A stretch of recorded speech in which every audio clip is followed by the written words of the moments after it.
BWBusinessWorld's D2C Summit. Today we have with us Jigar Shah. He is co-founder of 82 East. Yes. So great to have you here. Thank you for inviting me. So sir, D2C is always been about direct to consumers. So could you please share us about the determining factors and like prominent determining factors for the field, for the sector specific things? Okay, so there are two parts to your question. One part is about D2C being a determining factor as a go-to-market channel. Second part is which categories or which industries it sort of is a good fit. So let me answer the first part. I think D2C being a go-to-market is really like a very subjective thing. There is no one size fits all. There is no one answer that is true for each and every company or each and every brand. A lot of brands that I'm seeing these days, either through my past investing experience or through our own operating experience, use D2C as a more starting point, as a testing channel, as well as some brands like ours use this as a mainstream, as the only sort of a channel, right? So I think it really depends on your overall go-to-market strategy, whether you use D2C as a part of your go-to-market or you use D2C as the only go-to-market channel, right? So it depends on your subjective kind of a decision. In terms of industries, I think beauty personal care is definitely one industry which is very D2C friendly. The return ratios are much sort of friendly, much lower, much easier on the category. Even the weight to volume ratio is much feasible for smaller products, smaller sizes. So it's a very D2C is very friendly for BPCs is one category. So given the recent funding crunch in the sector, so what do you think? So how it is important for the brands to retain on their customers so that they can cut down on the customer acquisition cost? I think brands should retain customers irrespective of the funding crunch. I think that's every brand in business should focus on business first principles.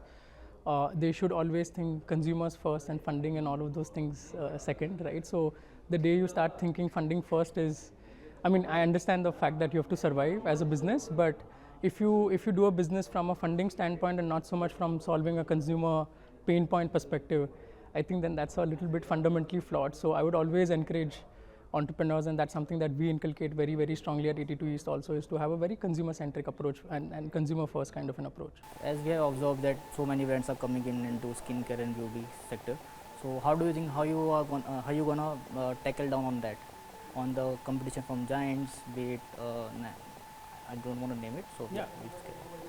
I think just being true to ourselves, once again, like coming back to consumers, right, making sure that we listen to them, making sure that we understand their pain point, building solutions which are less on hypothesis, more on factual research-backed understanding of pain points and solutions that truly solve consumer pain points at scale, right? So that's sort of the number one sort of a way to differentiate.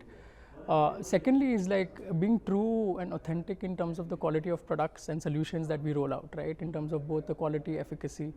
We are one of the few brands in skincare which is completely 100% clinically tested, dermatologically tested for performance as well as for safety, right?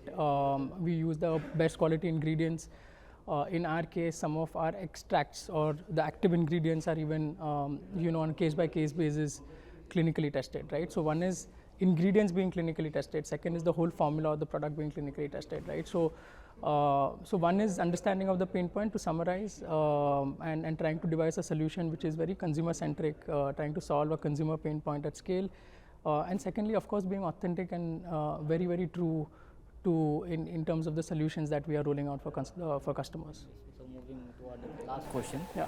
So where do you foresee the D2 sector, particularly the D2 sector, as the brands are going offline, opening exclusive stores?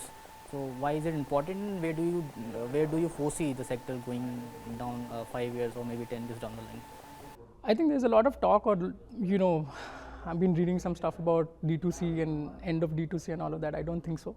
I think it will continue to remain as a very important channel of distribution. It will continue to coexist. I don't think it will replace other channels of distribution, but it will continue to coexist and grow from here. So I think the time for D2C is now, and I think it's here to stay for sure. Thank you. Thank you so much. Thank you.